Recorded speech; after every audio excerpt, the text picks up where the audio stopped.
Welcome to our channel. Today, we're diving into a fascinating, often misunderstood topic, the concept of the Demiurge and its role in Gnostic Christianity. You may have heard of Gnosticism, but what is this idea of a false god, and how does it differ from mainstream Christian beliefs? Join us as we unpack the rich symbolism, spiritual ideas, and unique perspectives in Gnostic teachings. By the end of this video, you'll have a clearer understanding of the Demiurge, its significance, and how it impacts the Gnostic worldview. Imagine a group of thinkers bold enough to question what others wouldn't dare say aloud. The Gnostics were willing to confront an unsettling idea. What if Yahweh, the God of the Old Testament, was not a divine creator, but a false ruler, a jailer, a master of deception? They didn't shy away from the dangerous questions that have rippled through history. If Yahweh is the Demiurge, what else in the Bible is built on lies? What truths might still be hidden behind the veil? The Gnostics didn't just question, they turned traditional beliefs inside out. To them, Yahweh was not the all-loving, omniscient creator of the universe. They saw something far darker, a demiurge who built a prison and called it creation. And here's the twist: they believed we're all living in it. Think about it. Why would a truly benevolent, all-powerful God create a world filled with suffering, injustice, and death? To the Gnostics, the answer was clear: he didn't. They saw our world as the work of a lesser being, a false god hungry for power and worship. They looked at the harsh, punishing figure in the Old Testament, the God who demanded sacrifices, ordered destruction, and flooded the world, and they asked the most uncomfortable question of all: is this really divine love? Is this really the work of a loving creator, or of a tyrant craving control? The Gnostics didn't hesitate to call it out. They saw cruelty where others saw divinity. Take the book of Job. Here, Yahweh allows Satan to torment a faithful man just to make a point. Does this sound like a God of justice and mercy? Or a deity more obsessed with power, demanding obedience and punishing anyone who questions it? To the Gnostics, Yahweh wasn't just flawed, he was actively deceiving humanity, creating a material world that traps our souls and keeps us from the divine truth hidden beyond. And what about the flood, the so-called cleansing of the earth? Yahweh wipes out nearly all life, dissatisfied with his own creation, then offers a rainbow as a promise not to do it again. But to the Gnostics, this wasn't a symbol of redemption. It was a warning. The Demiurge's authority is absolute, and those who challenge it risk annihilation. Consider, too, the endless demands for worship and sacrifice. The Old Testament God craves offerings, animal blood, burnt rituals, atonements. Why would a perfect, infinite being need constant tribute? The Gnostics asked the uncomfortable question: was this really a God of love? Or something far darker, holding humanity captive in a world crafted for control? Why would a divine being need the blood of goats and lambs? The Gnostics had a striking answer. The Demiurge, the false god, feeds off devotion, fear, and control. To them, it was never about spiritual enlightenment. It was all about power. But the Gnostics didn't just criticize. They presented a radical alternative. They believed in a higher, true God, a pure, distant creator beyond the chaos of the material world and entirely unknown to the Demiurge. This real creator was nothing like the jealous, vengeful figure found in the Old Testament. While the Demiurge mistook himself for the ultimate power, building an empire on ignorance and deception, the true God remained untouched, far from the illusions crafted here. So when the Gnostics looked at Yahweh's commandments, wars, and relentless need for control, they didn't see the work of a loving creator. They saw the fingerprints of a cosmic impostor, a tyrant who seized power over humanity, locking it in a world of illusions. This wasn't just a philosophical disagreement, it was a spiritual revolt, a rebellion against a God they saw as more tyrant than divine. In their eyes, the Old Testament didn't paint a picture of love. It painted the image of a God obsessed with power, demanding worship and stifling any path to true freedom. Demanding, and often ruthless, a deity ruling with an iron fist, enforcing strict obedience to his commands. But what if this wasn't about guidance or protection? What if it was a deliberate strategy to keep humanity spiritually imprisoned? The Gnostics believed that the creator of this world, the Demiurge, wasn't concerned with the salvation of human souls.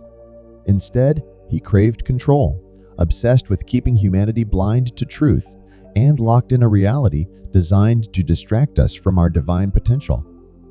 To them, the material world, filled with suffering and conflict, wasn't an accident or even a test. It was a calculated construct. Every law, every punishment, every demand for obedience was crafted to reinforce the illusion, ensuring no one looked beyond the walls of his cosmic prison. Look at the Old Testament narratives. How often do they emphasize fear, punishment, and wrath?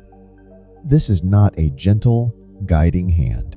This is a God who razes cities with fire, who demands the sacrifice of a son to prove loyalty, who tests faith with impossible trials. For the Gnostics, these stories weren't about faith or love, they were about control and deception.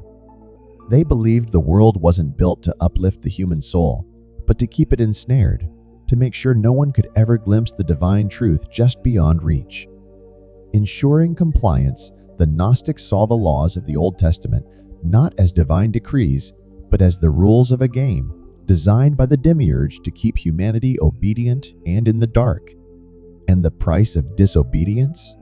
Harsh, immediate, and often deadly.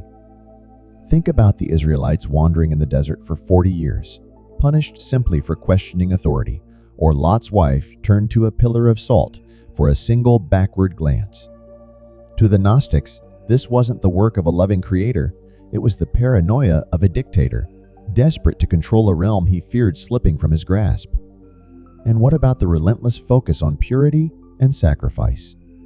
Blood rituals, cleansing rites, endless offerings all woven through the Old Testament. But to what end? In Gnostic interpretation, these weren't acts of devotion. They were mechanisms of domination, keeping humanity locked in an endless cycle of guilt, fear, and redemption. It's a pattern, a loop meant to ensure we never ask the bigger questions, never look beyond the veil. For the Gnostics, the material world filled with death, disease, and decay wasn't just flawed.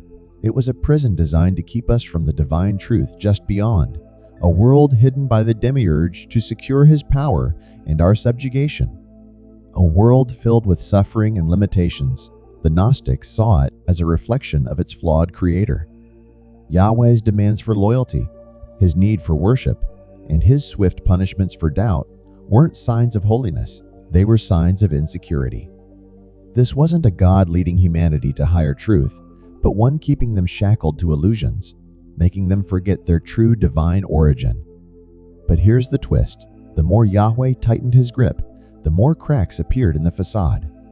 The harsh commandments, cycles of reward and punishment, and insatiable thirst for praise, they weren't proof of a perfect God. They were signs of a desperate one. The Gnostics saw these cracks, and they dared to peer through, glimpsing a reality beyond the Demiurge's cage. They weren't rebelling against faith. They were rebelling against a system designed to keep humanity small, fearful, and spiritually asleep. To them, Yahweh wasn't a teacher. He was a warden, one who feared what would happen if the prisoners realized they were never meant to stay in this prison. Even in the story of the Tower of Babel, where Yahweh intervenes to humble humanity for reaching too high, the Gnostics asked, what if this wasn't a lesson in humility, but a move to keep humanity from discovering its true potential? What if the Tower of Babel wasn't about humbling humanity, but about keeping it divided, weak, and under control? The Gnostics didn't see Babel as divine discipline. They saw it as fear, that humanity was on the verge of uncovering a higher truth, one that threatened the Demiurge's authority. Building a tower to the heavens wasn't an act of arrogance. It was an act of unity, a unity that could shatter the walls of the Demiurge's prison. The story goes like this. United by a single language, humanity came together to build a tower that reached the sky. They weren't just stacking bricks, they were reaching for knowledge, pushing beyond the limits of their reality, seeking something beyond the material. But Yahweh, the Old Testament's jealous God, saw this as a threat. He didn't scatter them out of justice. He did it out of insecurity. Dividing their tongues, scattering them across the earth, he ensured they could never unite again. To the Gnostics, this wasn't about saving humanity from its own hubris. It was about sabotaging a collective awakening. Divide and conquer, the oldest trick in the book. Because if humanity speaks with one voice, it can challenge anything, even the authority of a false god. The Demiurge's ultimate strategy? Keep humanity fragmented, constantly struggling to communicate and understand one another, so they remain trapped in a reality they can't escape. But why did Yahweh react so violently to a simple tower? To the Gnostics, that tower symbolized a breakthrough, a moment when humanity was starting to connect the dots and question the authority that ruled over them. The confusion of languages wasn't a lesson in humility. It was a tactic of suppression, a way to ensure that humanity would never look beyond their earthly prison again. Every step toward unity, every moment of shared purpose, was a direct threat to Yahweh's control. A united humanity could ask the forbidden questions, seek hidden knowledge, and challenge the power of the Demiurge. The tower rising ever higher represented that challenge, a reminder that humanity could reach for the heavens, not as an act of rebellion, but as an act of spiritual discovery. The Gnostics viewed Babel as a deliberate attempt to shatter human potential. They believed our divided state, the endless conflicts, the barriers of language, and the ceaseless misunderstandings was orchestrated to keep us from realizing our true power and potential. Misunderstandings weren't mere accidents of history. They were engineered by a false god who understood that a united humanity could shatter the illusion he worked so hard to create. If humanity could come together, reaching for the skies without fear, the Demiurge's empire of control would crumble. This isn't just an ancient story. It's a blueprint for how power operates. Keep people divided, make them suspicious of one another, and they'll never question the hand that holds the chains. The Gnostics weren't just challenging religious doctrine. They were questioning the very foundations of authority itself, how power maintains its grip on society. The Tower of Babel wasn't about arrogance. It was about a stolen future, a moment when humanity was on the brink of profound understanding, only to have it snatched away by a fearful, controlling force. In that act of destruction, the Demiurge didn't just scatter languages. He scattered humanity's potential, transforming what could have been a breakthrough into a lingering story of confusion and division. In mainstream religion, the prophets of the Old Testament often serve as symbols of this division, reinforcing the very separation that keeps us from reaching our true potential. The Tower of Babel serves as a reminder of what was lost, a call to rise above the chaos and reclaim our unity. Traditionally, the prophets are seen as loyal servants of Yahweh, delivering divine messages and guiding the chosen people. But the Gnostics had a different perspective. They viewed the prophets not as obedient followers, but as rebels individuals who glimpsed the truth behind the Demiurge's facade. These weren't prophets who bowed down without question. They were figures who saw through the cracks in the material world and dared to challenge the commands of a God obsessed with control. Take Moses, for example. The traditional story paints him as a leader, guiding his people out of Egypt under Yahweh's direction, delivering the 10 Commandments, and establishing the law. But for the Gnostics, Moses was far more than just a lawgiver. He was a man who had glimpsed something beyond the Demiurge's grip. The burning bush wasn't merely an encounter with God. It was a brush with a higher reality, a glimpse into a divine realm that Yahweh had no power over. And then there's Elijah, the prophet known for performing miracles and calling down fire from the heavens. He defied the kings of Israel, challenging their authority and standing against the very forces that sought to suppress the truth. To the Gnostics, these prophets represented a bridge between two realities, the visible rule of Yahweh and the hidden, transcendent truth of a divine power far beyond the false god's reach. To the Gnostics, Elijah wasn't merely serving Yahweh's agenda. He was fighting against the corruption of a world ruled by a false god. His ascent to heaven in a fiery chariot wasn't a reward from the Demiurge. It was an escape to a realm beyond the false god's reach, a way to elude the grasp of a jealous creator. These prophets weren't just figures of devotion, they were symbols of resistance. They challenged the narratives established by Yahweh, questioning the very laws and commandments that were desperately trying to translate a higher truth into a world that wasn't ready for it, a world dominated by a God who viewed knowledge as a threat. For the Gnostics, the prophets weren't perfect heroes. They were flawed, conflicted individuals caught in a struggle far bigger than themselves. They knew the truth, or at least a piece of it, and that truth marked them as dangerous to the Demiurge's system of control. They weren't simply conveying Yahweh's messages. They were attempting to decode a deeper message, one that couldn't be fully contained within the rigid laws and rituals of the Old Testament. In Gnostic circles, these prophets represented a glimmer of hope, a challenge to the status quo, urging humanity to seek a deeper understanding of existence beyond the confines of a false reality. The prophets were seen as secret allies, individuals who, knowingly or unknowingly, acted against the Demiurge's desire to keep humanity in ignorance.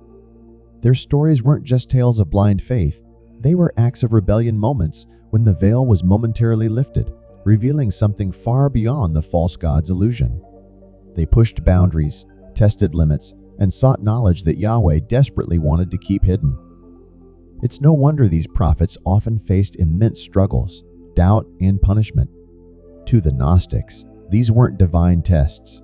They were the consequences of seeing too much of venturing too close to the forbidden knowledge that the Demiurge buried beneath layers of law, ritual, and fear.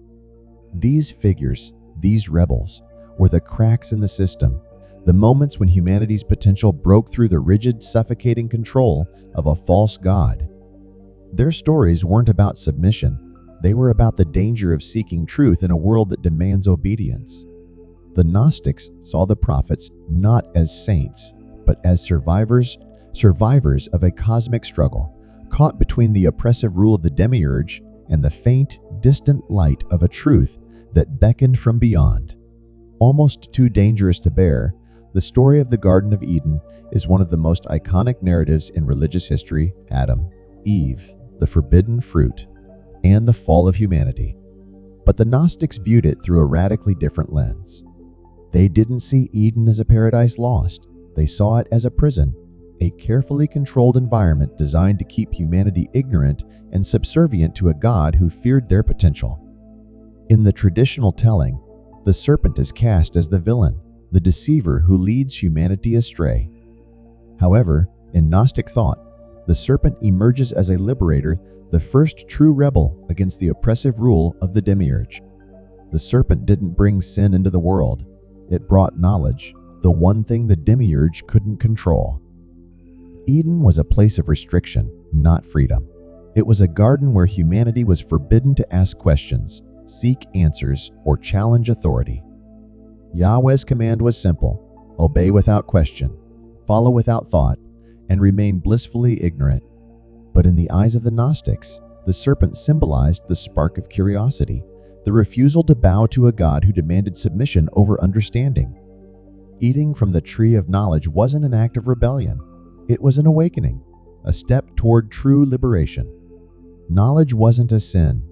It was an act of defiance, the first step toward awakening, and a refusal to remain a passive creation in a stagnant paradise.